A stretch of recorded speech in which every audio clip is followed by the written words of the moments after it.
Ser um exorcista é ser um instrumento da misericórdia e da graça de Deus. Em nome da Igreja, com a autoridade da Igreja dada por Jesus Cristo, combater e vencer o mal que está presente nos lugares, nos objetos e nas pessoas, por uma ação extraordinária do demônio. Então, o exorcista é aquela pessoa que combate esse mal e que faz com que as pessoas que sofrem com essa realidade, ou mesmo animais que podem sofrer com essa realidade, sejam livres dessa influência, dessa ação. Não. Um leigo não pode ser exorcista por determinação católica do Código de Direito Canônico. O cânon que rege essa matéria é o cânon 1172. E ali se prescreve que seja um sacerdote. Portanto, pode ser um bispo, pode ser um padre, mas um diácono já não pode, porque não é sacerdote. E um leigo também não. Pode fazer curso de exorcismo quem tem interesse por essa matéria, né? Quem é do clero é uma coisa natural, né? Quem não é do clero, em algumas circunstâncias, também tem certo tipo de interesse nisso, e com uma carta de apresentação, geralmente do próprio pároco ou do bispo diocesano, pode fazer esse curso. É um curso de formação genérico, é o primeiro curso, onde você encontra uma série de informações a respeito dessa realidade que infelizmente é muito pouco falada, é muito pouco estudada, mesmo dentro dos próprios seminários hoje em dia. Na antiga grade curricular era diferente, se via isso em vários tratados. Hoje em dia, com a mudança da grade, isso foi meio que colocado de escanteio, meio colocado de lado na formação do próprio clero.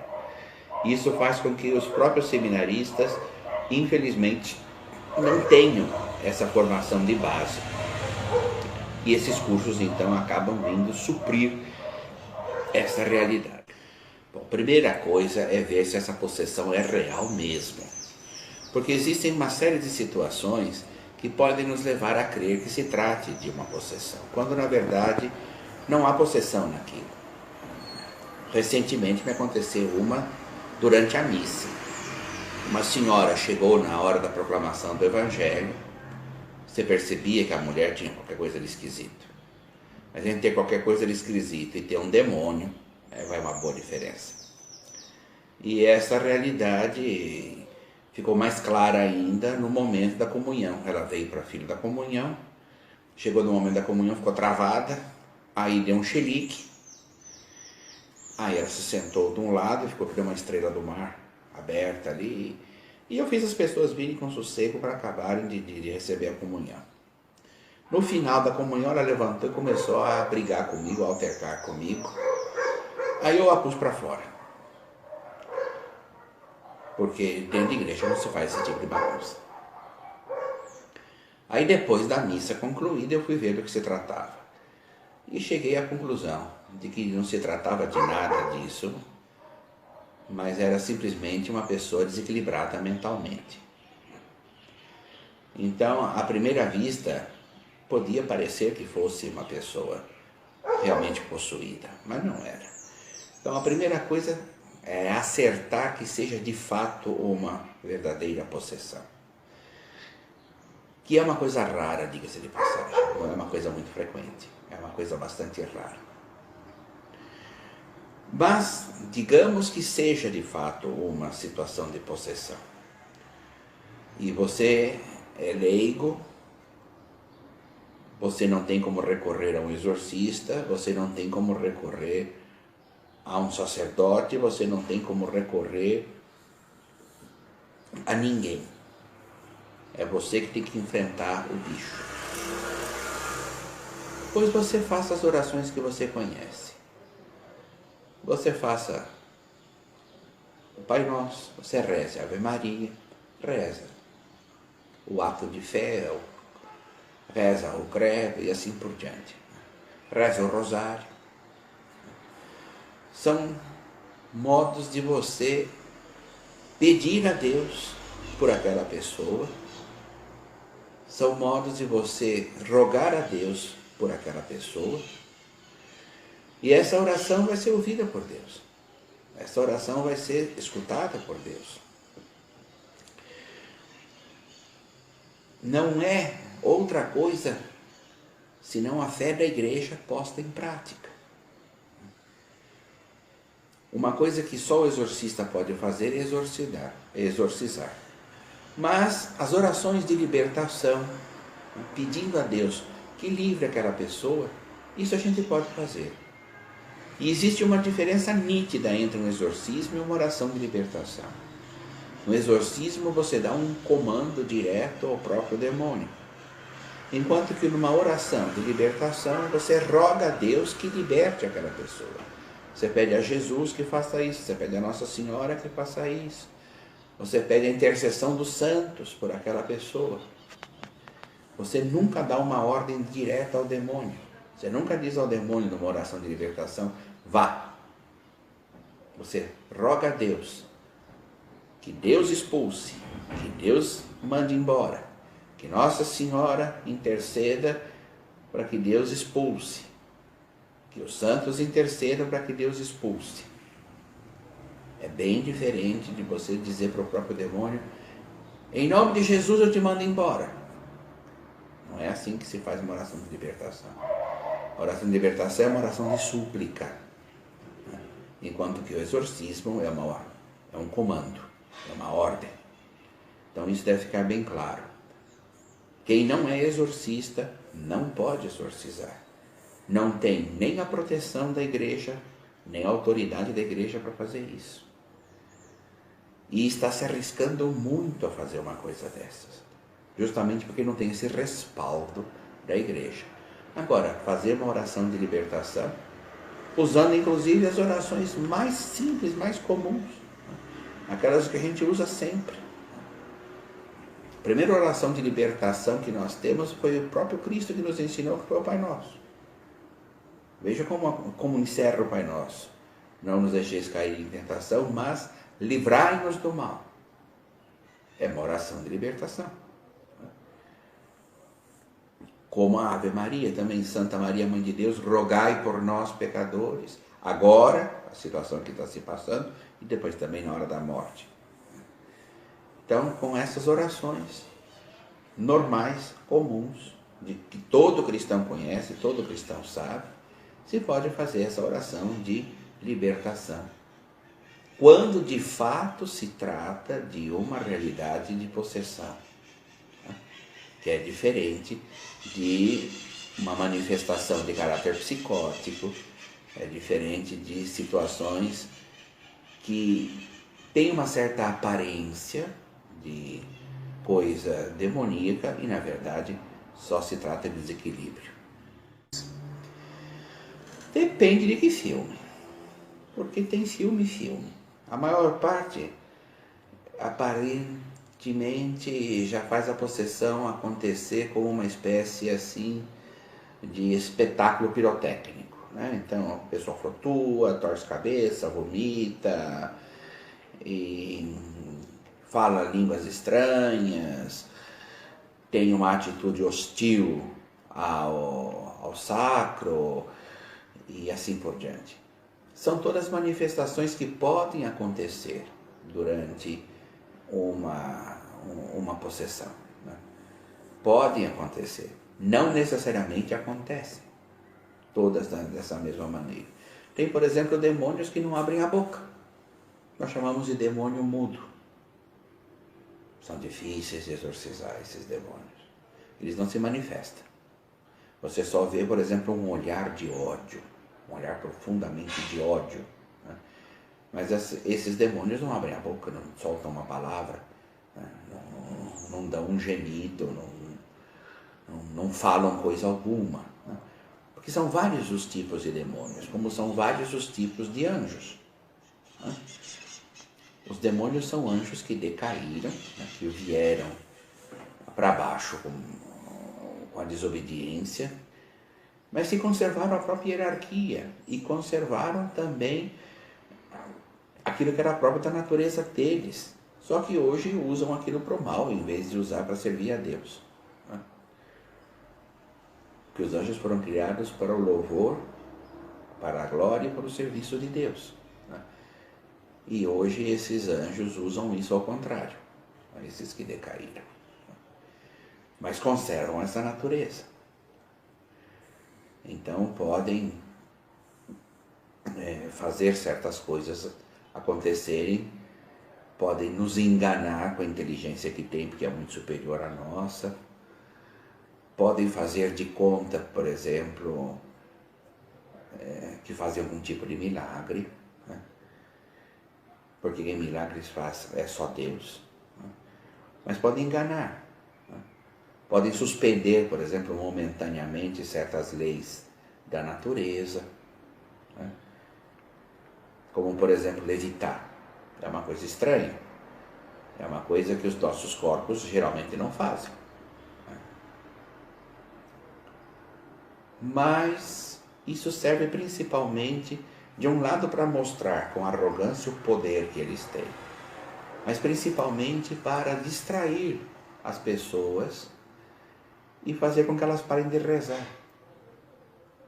E isso é uma coisa que para eles é muito útil, porque a oração os incomoda profundamente. A oração os perturba profundamente. Então, quando você se assusta, quando você se espanta, quando você vê um troço desses, então você para de rezar. E ele fica feliz com isso. Eu me recordo que uma vez, uma menina veio para ser exorcizada.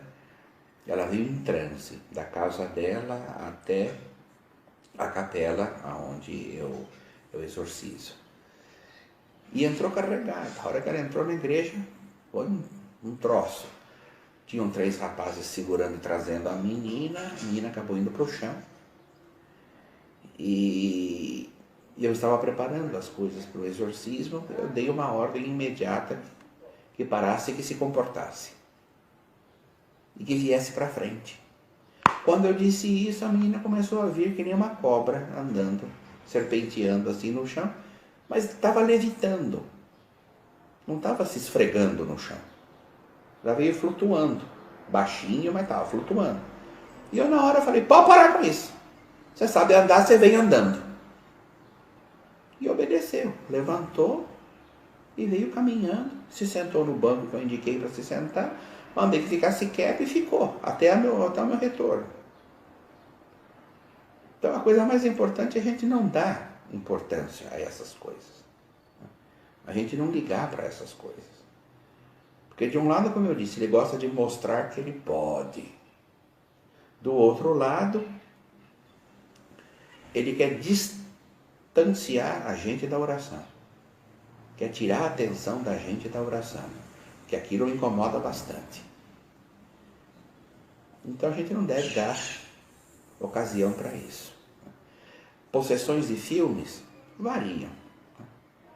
Uma coisa que os filmes geralmente mostram, que é bastante equivocado, é que basta uma sessão de exorcismo e aí está tudo resolvido. Não. Infelizmente não. O caso que durou menos para mim, durou 3 dias. Foram 3 sessões em 3 dias consecutivos. O primeiro caso que eu atendi foram 7 sessões de exorcismo, uma vez por semana, com intervalo. É toda gente que morava fora. Então existem casos e casos. Varia bastante.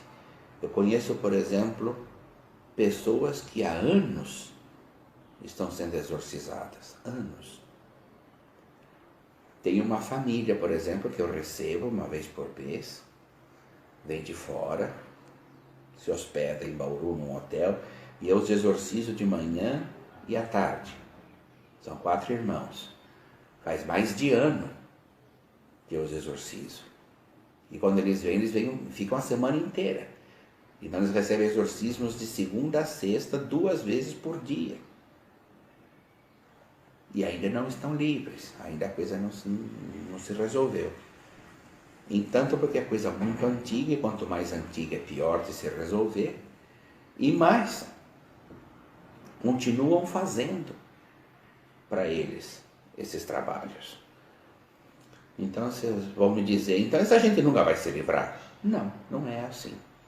Porque a força do exorcismo está não só em erradicar o mal que já foi feito, mas fortalecê-los agora para que esse mal não faça mais os danos que já fez. Tanto que eles estão provando grandes melhoras.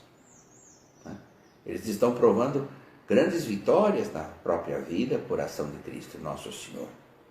Então, se vê que de fato os exorcismos são eficazes. Não só em relação àquilo que já se fez, aquilo que já aconteceu, mas mesmo em relação ao que se faz agora. Porque esse pessoal de Umbanda, que costuma fazer trabalhos contra essas pessoas, eles têm medo de que o mal se volte contra eles se eles pararem de fazer esses trabalhos. Então eles continuam muitas vezes refazendo esses trabalhos. Mas a partir do momento em que você começa a ter uma boa vida cristã, né, uma vida cristã como Deus manda, esses trabalhos não vão mais surtir efeito.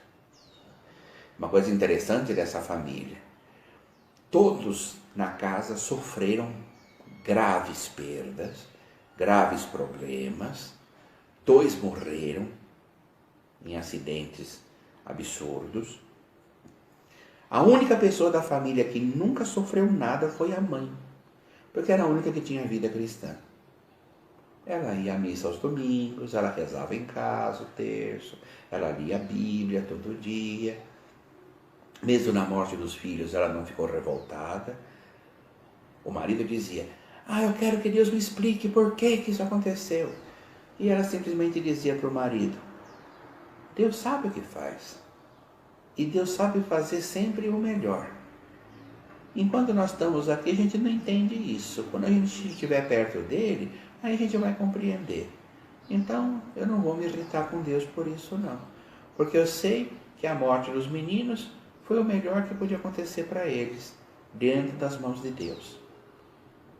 Então, uma pessoa com esse tipo de espírito nunca sofreu influência nenhuma de todos os trabalhos que foram feitos.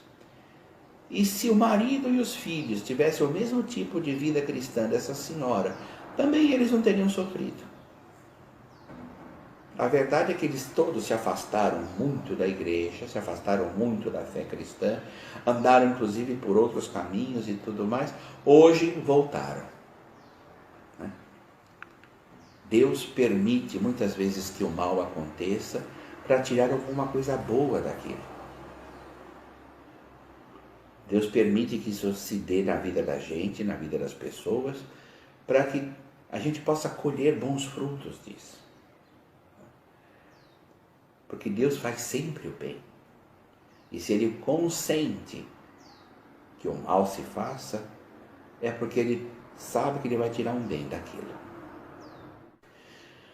Bom, o pecado que nos torna mais, vamos assim dizer, mais próximos dele, é o pecado do orgulho.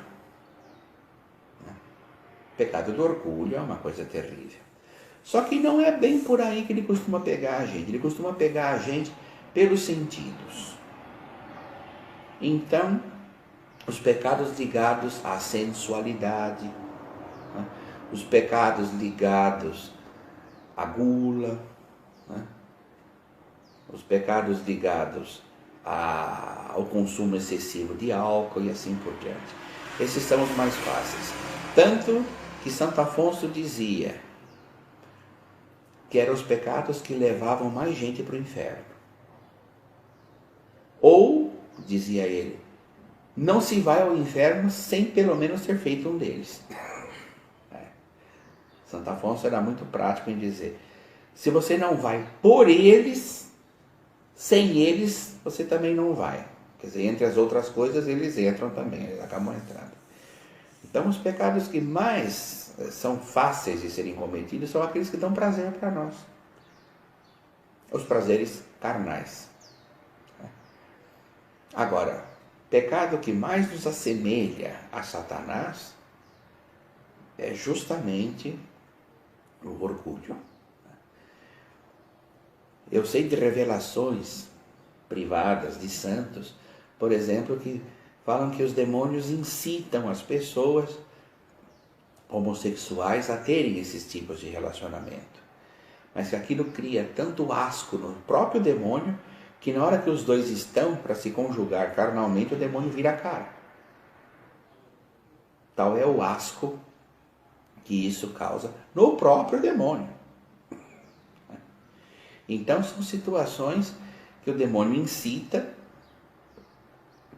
mas que são tão baixas que ao próprio demônio isso causa espécie. Agora, pecados que, como eu disse, que nos aproximam demais do demônio, são os pecados da soberba, do orgulho. Isso faz com que nós sejamos muito semelhantes a eles.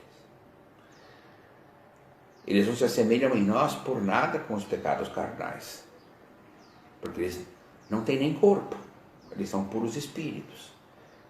Então eles não sabem o que seja o prazer de comer, de beber, de ter uma relação sexual e coisa e tal. Então nisso nós não nos assemelhamos a eles. Mas nos pecados de soberba, nos pecados de orgulho, coisas ligadas à questão do intelecto, aí sim nós nos assemelhamos muito a ele. A gente começa sempre falando da presença do demônio, com uma ação extraordinária, porque a gente tem que saber distinguir. O demônio tem dois tipos de ação: uma ação ordinária, que é a tentação, e uma ação extraordinária. Essa ação extraordinária é subdividida. Muitas vezes as pessoas não ligam muito para a tentação, que é uma ação ordinária do demônio. Mas é a pior delas. É a pior delas porque ele me apresenta uma coisa ruim como se ela fosse boa. Eu sei que aquela coisa é ruim e eu a aceito. E a partir daquele momento, é o demônio que começa a comandar a minha vida. Não é mais Cristo Jesus. A partir do momento que eu caio na tentação, que eu cedo à tentação, eu estou dando senhorio ao demônio sobre a minha vida. E eu faço isso de maneira consciente e voluntária. Por isso que é muito mais perigoso. Uma pessoa possessa, por exemplo, não significa que se ela morre, ela vai para o inferno. Mas uma pessoa que cede à tentação de um pecado mortal e comete esse pecado mortal, essa pessoa, se morre nesse estado, vai para o inferno. Assim. Então prestemos primeiro muita atenção à questão da realidade da tentação, que é muito mais perigosa. Agora, falando das realidades extraordinárias, da ação extraordinária do demônio, a gente começa com a infestação, que é uma presença real da ação extraordinária do demônio em um objeto, em um local ou em um animal. Isso pode acontecer. Depois, nós temos a questão da ação extraordinária do demônio que agride a nossa saúde, agride a nossa situação financeira, agride os nossos afetos, nosso relacionamento interpessoal. Não é uma possessão, ele não toma posse de nós, mas ele influencia na nossa situação de vida. Por exemplo, uma loja que sempre teve boa clientela, que todo mundo pagava em dia, que tinha bons fornecedores, etc. e tal, de uma hora para outra vai para a bancarrota. Ninguém mais entra, as pessoas param de pagar, os fornecedores não entregam mais mercadoria, ou se entregam é uma mercadoria de baixa qualidade, escadente.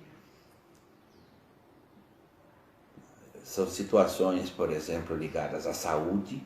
A pessoa se sente mal, verifica de onde vem aquele mal e não se encontra nada, vira-se a pessoa do avesso. E essa pessoa aparentemente é saudável. Ela tem os sintomas, mas não tem as causas. Ela sente dores, por exemplo, no estômago. Vai fazer uma endoscopia, não aparece nada naquele estômago. Vai fazer todos os tipos de exame possíveis e imagináveis para localizar algum problema ali e não encontra nada. Às vezes a pessoa sofre porque o demônio bate nessa pessoa, empurra essa pessoa de escadas. Nós temos isso na vida de Padre Pio, por exemplo, ou na vida do Cura d'Ars. O demônio chegou a tacar fogo na cama para ele não dormir, o coitado. Padre Pio se ouvia à noite na cela dele barulho de gente como se estivesse dando uma sova nele. E aí entravam na cela, não tinha ninguém, mas ele estava todo machucado. Teve gente que pensava que ele fosse biruta, que ele tivesse feito aquilo com ele mesmo. E fizeram todos os exames psíquicos e viram que o homem era são de mente. Não era uma pessoa biruta, não era ele que fazia aquilo com ele. Então, estas situações podem acontecer. A gente chama de vexação. A vexação é isso. Existe uma outra situação que a gente chama de obsessão. Essa não é de caráter físico, essa é de caráter mental. A obsessão são ideias fixas que não saem da minha cabeça por nada. Aquilo fica martelando, martelando, martelando. Por exemplo, um ódio profundo contra alguém, ou contra a igreja. Ou uma ideia fixa de suicídio. Eu tenho que me matar, eu tenho que me matar, eu tenho que me matar, eu tenho que me matar. Ou então de assassinato. Eu tenho que matar fulano, eu tenho que matar fulano, eu tenho que matar fulano, eu tenho que matar fulano. São situações que quando você examina psiquiatricamente ou psicologicamente a pessoa é sadia. Então não era para estar com aquele tipo de coisa na cabeça. Tem a possessão, que é a mais conhecida, quando a pessoa se torna uma espécie de marionete nas mãos do demônio. E o demônio faz da pessoa o que ele bem entende. E muitas vezes a pessoa não tem sequer lembrança do que acontece quando ela volta no transe. E tem uma outra situação que é mais rara, mas que é própria daquelas pessoas que lidam com o oculto e que se deram ao demônio, que é a sujeição. É uma espécie de possessão constante, só que na possessão a pessoa perde a própria identidade, perde a própria consciência, e na sujeição não. A pessoa está sujeita à ação do demônio de forma constante. Isso é próprio de quem faz bruxaria, isso é próprio de quem fez cabeça em terreiro de Umbanda e virou pai de santo, mãe de santo e assim por diante. Isso é próprio de quem vive no meio espírita como médium. E você acaba se tornando um instrumento do demônio, ou por pacto feito com ele, de forma explícita, ou de forma implícita. Ou de forma implícita. E você age.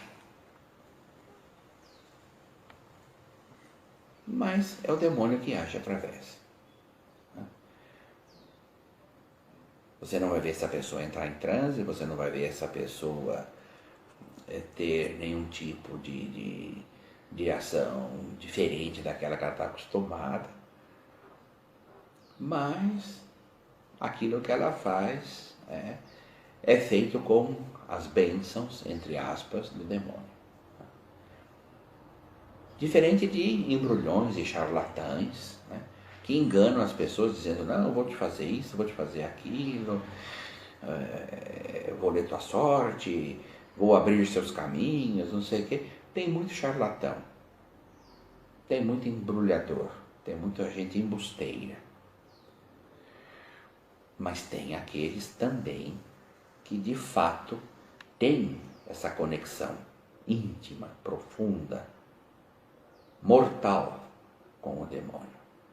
E são esses que nós dizemos que estão com a situação da sujeição. E é muito difícil que uma pessoa dessa natureza queira se separar. Queira se separar. Eu conheci um rapaz, casualmente, na Argentina. Eu tinha ido lá para um curso de exorcismos, eu tinha sido convidado para dar umas palestras. Nós estávamos indo em direção à sala de palestras quando esse rapaz me aborda no meio da rua. E ele diz que ele foi consagrado na infância a Exu. Eu até achei estranho, não sabia que tinha essas coisas de macumba também na Argentina. E que ele recebia muitas bênçãos de Exu. Recebia muitas graças, muitas coisas boas de Exu. Só que ele sabia que aquilo não era bom. Ele sabia que aquilo o conduziria para o mal, para o inferno. Como que ele devia fazer? Eu falei, olha meu filho, a primeira coisa que você tem que fazer é tomar uma decisão de vida. Não se pode servir a dois senhores. Nosso Senhor é muito claro no Evangelho, quando ele diz ou um ou outro. Não se pode servir a Deus e ao demônio ao mesmo tempo. Então você tem que ter uma posição. E tomar essa posição, se você toma essa posição por Deus, romper com o demônio, renunciar a isso que você tem com o demônio. Ele disse, mas é difícil, porque é tão bom as coisas que ele me dá. Eu falei, sabe o que ele está te fazendo, filho? Ele está pondo uma isca no anzol. Você está mastigando a isca e você está sendo fisgado pelo anzol. Ele não te dá nada, ele te tira tudo. Aquilo ali é o quê? A isca. Na hora que você vai morder a isca, você não morde a isca, você morde a fisga do anzol. E aí você está preso. Ele está te dando? Não. Ele está te cevando. Como você faz com um animal que você quer engordar para depois matar. Ele está te cevando. Agora é você que resolve se você quer ser morto por ele ou você prefere tomar outro rumo na vida. E rezei por ele na hora, pedindo a Deus que lhe desse primeiro discernimento e fortalecesse a vontade dele para tomar a decisão correta. E ele ficou feliz e foi embora. Não sei o que deu daquilo, porque isso foi no ano passado e não vi mais o rapaz. Mas aquele era um rapaz que vivia em situação de sujeição, por causa de uma consagração que foi feita quando ele era criança ainda. Não sei quem fez essa consagração, mas para poder valer, tinha que ser alguém que tinha autoridade sobre ele. Pai, mãe, ou algum responsável. Então a gente tem que tomar muito cuidado com essas coisas. Essas são então as modalidades, né, da ação extraordinária do demônio. Nós temos a infestação, lugares, objetos ou animais. Nós temos a vexação, que fere a pessoa na saúde, nos afetos, nas finanças, etc. Nós temos a obsessão, a pessoa fica obcecada por aquela coisa, né? Ela não tira aquela ideia da cabeça, né?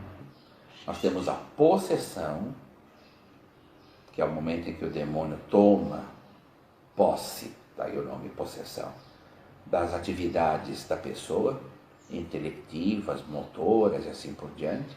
E temos a sujeição, que é um pacto que a pessoa faz com o próprio demônio. E o demônio age constantemente na vida daquela pessoa, sem suprimir, como acontece na possessão, né, as capacidades intelectivas, motoras e assim por diante da pessoa. Essas são as situações. Primeira arma que se usa contra o demônio é uma boa vida cristã. Uma vida cristã decente, íntegra, direita. Confissão com frequência, missa todo domingo, a oração. Nossa Senhora pede sempre para a gente rezar o terço todo dia. A leitura da palavra de Deus, a caridade com o próximo. Essas são as nossas grandes armas contra o demônio. Podemos usar sacramentais também? Podemos. O que são sacramentais? Os sacramentais são objetos que, abençoados pela Igreja, ajudam você a ter uma melhor vida cristã. O escapulário do Carmo, medalhas, como a medalha de Nossa Senhora das Graças, chamada medalha milagrosa, o crucifixo, o uso da água benta, né? O uso do sal, do óleo, exorcizados. Esses sacramentais, se usados como se deve, e não de forma supersticiosa, né, eles alimentam a nossa fé e fazem com que a gente experimente cada vez mais uma proximidade maior com Deus, um comprometimento maior com Deus. E essas realidades ajudam a gente a manter a vida cristã. O que realmente faz com que a gente se afaste dessas ciladas, né, é justamente a vida cristã. Primeiro a gente tem que ver que tipo de reação essa pessoa tem. Antes de pensar de cara que essa pessoa tem algum problema de caráter espiritual, a gente precisa esgotar todas as possibilidades físicas, né, e psicológicas ou psiquiátricas. A gente tem que, então, primeiro passar por um clínico geral, onde a pessoa diz os sintomas que ela está sentindo, que ela está passando. O clínico vai poder orientar para os exames que são necessários ou mandar para algum tipo de especialista particular. Se não se encontra nada do ponto de vista físico, vamos então para o lado do psicológico ou até do psiquiátrico, depende da situação. A diferença do psicológico para o psiquiátrico é a medicação, né? O psicólogo não pode receitar remédio, o psiquiatra pode receitar remédio porque é médico. E aí tem que ver se há necessidade de um ou de outro ou dos dois, né? Porque o trabalho que o psicólogo faz é diferente do trabalho que faz o psiquiatra. Mas se também nesse campo não se encontra nada, a pessoa é uma pessoa normal, mas essas situações ainda se apresentam, então é o momento de procurar um exorcista. Mas isso tudo deve ser vivido primeiramente em comunhão com Deus. A coisa mais importante é você viver isso em comunhão com Deus. E procurar, de fato, manter uma vida cristã, tanto a família quanto a pessoa. Se essa pessoa tem dificuldade, por exemplo, em rezar, senta e reza junto com ela. Se essa pessoa tem dificuldade de participar da missa, vai junto com ela e assim por diante. Isso é uma coisa fundamental. Primeiro a gente esclarece e exclui, né, toda e qualquer realidade de caráter físico psíquico ou psiquiátrico. Aí, se é o caso, a gente procura um exorcista. Certo?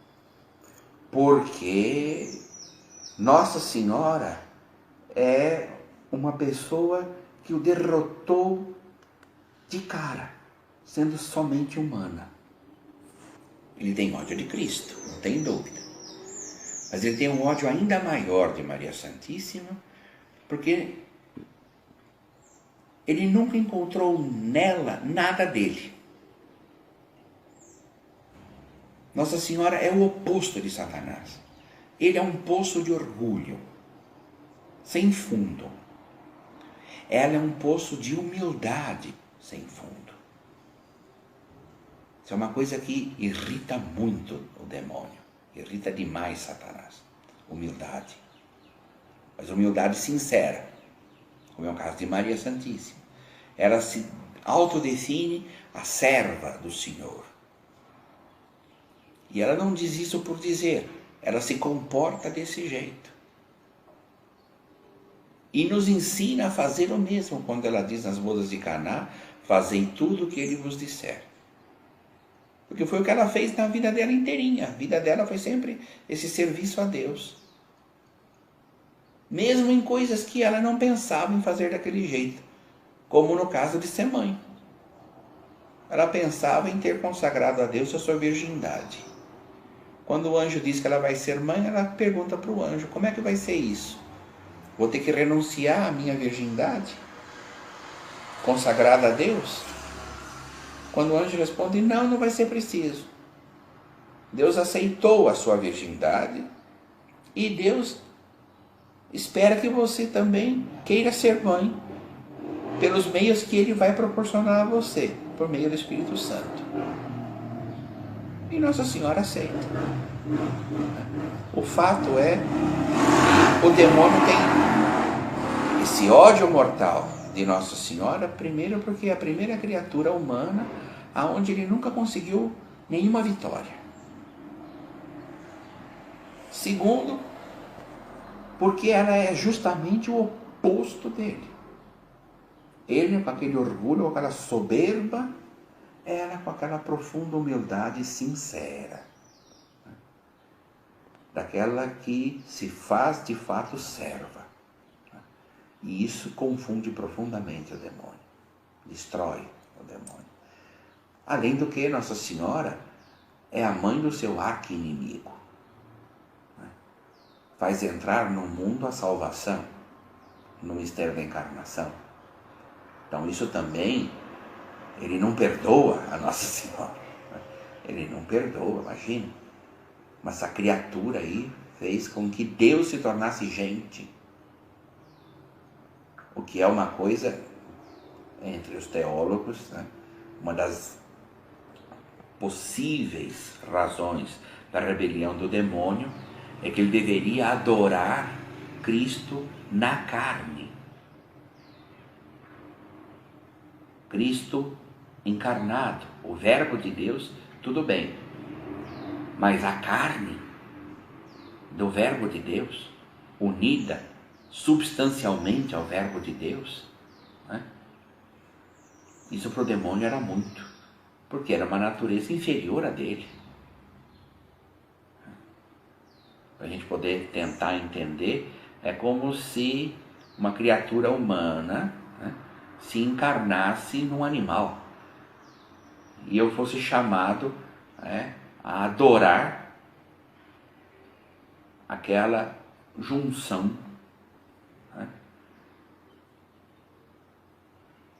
e um animal inferior a nós. Então o demônio se revoltou contra essa realidade. E Nossa Senhora foi aquela que permitiu essa realidade acontecer, segundo os planos de Deus. Então é outro motivo para ele ter ódio dela. Sem contar que Nossa Senhora está sempre em perfeito contraste com ele, porque está em perfeita harmonia com Deus. Então é outra coisa que não dá para aguentar. É uma série de circunstâncias que faz com que o demônio não tenha liga nenhuma com Nossa Senhora. e ela com ele. E o pior de tudo, ela é rainha dele, porque ela é rainha dos anjos. E ele continua sendo anjo. E assim como Deus continua sendo quem é para ele, ela continua sendo quem é para ele também. Mais um motivo de raiva. Evidentemente que a gente faz uma triagem quando a pessoa chega. E não são todos os casos que são casos para um exorcista, para o ministério do exorcismo. Mas isso não significa que 100% dos casos não são para nós. Vamos dizer que 98% dos casos não são para nós. Mas tem uma porcentagemzinha pequena de 2% que são casos para nós. Então a gente não pode simplesmente descartar. Mas serve também para a gente poder orientar essas pessoas, dar uma acolhida, a primeira coisa é dar uma acolhida. E depois orientar essas pessoas, né? E até serená-las tantas vezes. Eu faço isso muitas vezes por telefone, né? A pessoa às vezes liga de longe, já chegaram a me ligar do exterior. Eu já recebi gente em casa que veio de Cuiabá, sem necessidade, graças a Deus. E eu ainda dizia para ele, não venha, não, mas eu quero ir. Para ele, então, sua alma, sua palma. O senhor vai fazer o trajeto, não é necessário, mas veio, mas voltou feliz para casa. Ah, garantido que eu falei, garantido, o senhor pode ir em paz. Ah, que bom. Mas me aconteceu de receber ligação da Inglaterra. O rapaz era daqui de Garça. A irmã dele estava na Inglaterra, ele começou a ter umas dificuldades, uns problemas aqui, foi caçar o nome de um exorcista no Brasil na internet, apareceu o meu e me telefonou. E eu achando que ela estava falando de Garça e não, era da Inglaterra. Daí ela me explicou mais ou menos a situação do rapaz e coisa e tal, que era irmão dela. Eu falei, não filha, graças a Deus não é nada de ação extraordinária do demônio, não, pode ficar tranquilo. Porque tem casos que são muito simples. Para quem tem a formação e um pouco de tarimba, então se distingue com clareza do que se trata. Outros casos são um pouco mais difíceis da gente conseguir compreender. E daí eu peço que venha. E aí, em presença da pessoa, se torna mais simples, se torna mais fácil de se compreender do que se trata. Inclusive porque a gente acaba rezando junto, etc e tal. E aí a gente consegue fazer um diagnóstico mais acertado, mais apurado. Mas tem certos casos que são simples da gente resolver por telefone mesmo, né? Explicar para as pessoas do que se trata, como se trata, e dar para a pessoa paz de espírito, dar para a pessoa tranquilidade. Uma única vez eu encontrei uma criatura que saiu muito triste, profundamente triste, porque não tinha nada de demoníaco nela. Aí você já percebe que a pessoa, né, ou quer aparecer ou tem qualquer parafuso solto.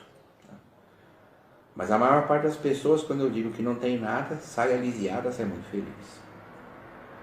Intercessão da bem-aventurada sempre Virgem Maria, Mãe de nosso Deus e Senhor Jesus Cristo, desça sobre vós e permaneça para sempre a bênção de Deus Todo-Poderoso, Pai, Filho e Espírito Santo.